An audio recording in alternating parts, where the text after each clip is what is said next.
Salut à tous, bienvenue dans cette revue de presse. Les raisons du départ de Roberto De Zerbi, la grosse mise au point entre Arbeloa et Carvaral. Pourquoi Roberto De Zerbi a quitté l'EM, Alvaro Arbeloa et Dani Carvaral se sont expliqués, le PSG pourrait rester au Parc des Princes.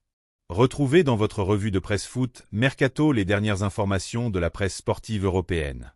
On connaît les raisons du départ du coach italien. On commence par un séisme à l'Olympique de Marseille. Roberto De Zerbi n'est plus l'entraîneur de l'EM. Comme révélé hier soir, le club négociait son départ après la lourde défaite 5-0 sur la pelouse du PSG et l'élimination en Ligue des Champions au terme de la dernière journée. Le coup près est tombé rapidement pour l'entraîneur italien. À 2h35 du matin cette nuit, l'EM a annoncé via un communiqué la fin de la relation avec le coach italien, d'un commun accord. Une décision collective et difficile, prise au terme d'une réflexion approfondie dans l'intérêt du club pour répondre aux enjeux sportifs de cette fin de saison, peut-on lire dans le communiqué.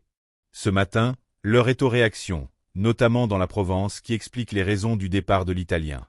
Parmi celles avancées, on retrouve pêle-mêle ces changements tactiques incessants, ces innombrables onces de départ qui empêchaient les joueurs d'évoluer dans des conditions optimales, son dogmatisme sur la manière d'aborder les rendez-vous, l'absence de remise en question, ses tacles de plus en plus récurrents et appuyés envers ses troupes, ou encore sa gestion récente des cas Amir Murillo et Neil Maupay.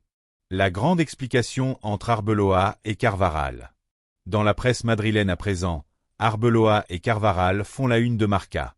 Les deux hommes se sont rencontrés hier à Valdebeba et la discussion a été positive, selon le média. Après la victoire contre Valence, les deux parties ne voulaient pas laisser passer plus de temps pour clarifier la situation de Dani Carvaral. Pour rappel, non seulement Carvaral n'a pas joué lors du match à Valence, mais il a été dépassé dans la hiérarchie à 2 reprises, d'abord par le jeune David Jiménez, titulaire, puis par Trent Alexander-Arnold, entré à sa place après 2 mois d'absence. 2 décisions très difficiles à digérer pour le capitaine madrilène, qui avait affiché son mécontentement en public aux côtés du préparateur physique Pintus à la fin du match. Selon Marca, le joueur et l'entraîneur ont pu échanger sans aucune tension. Une rencontre positive qui a abouti à une unité pour l'avenir. Une lueur d'espoir pour le Parc des Princes? Petit tour par Paris désormais. Rachida Dati, candidate à la succession d'Anne Hidalgo à la mairie de Paris, a clarifié sa position sur le Parc des Princes. Je ferai rester le PSG à Paris et créerai un projet de grande cité sportive moderne pour faire rayonner mondialement le sport parisien, écrit la ministre de la Culture dans son programme. Une prise de position similaire à celle d'Emmanuel Grégoire et Pierre-Yves Bournazel, également candidats. De son côté, l'entourage de Rachida Dati estime qu'il ne faudra pas perdre de temps sur ce sujet et prendre contact avec le club des Avrils si l'issue de la campagne est positive. Voilà les amis, c'est la fin de cette revue de presse.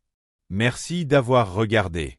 Likez, commentez et abonnez-vous à ma chaîne pour ne rien rater de l'actualité footballistique. C'est tout, plus propre et plus fluide sans changer une seule info. Visage souriant avec Yorieur.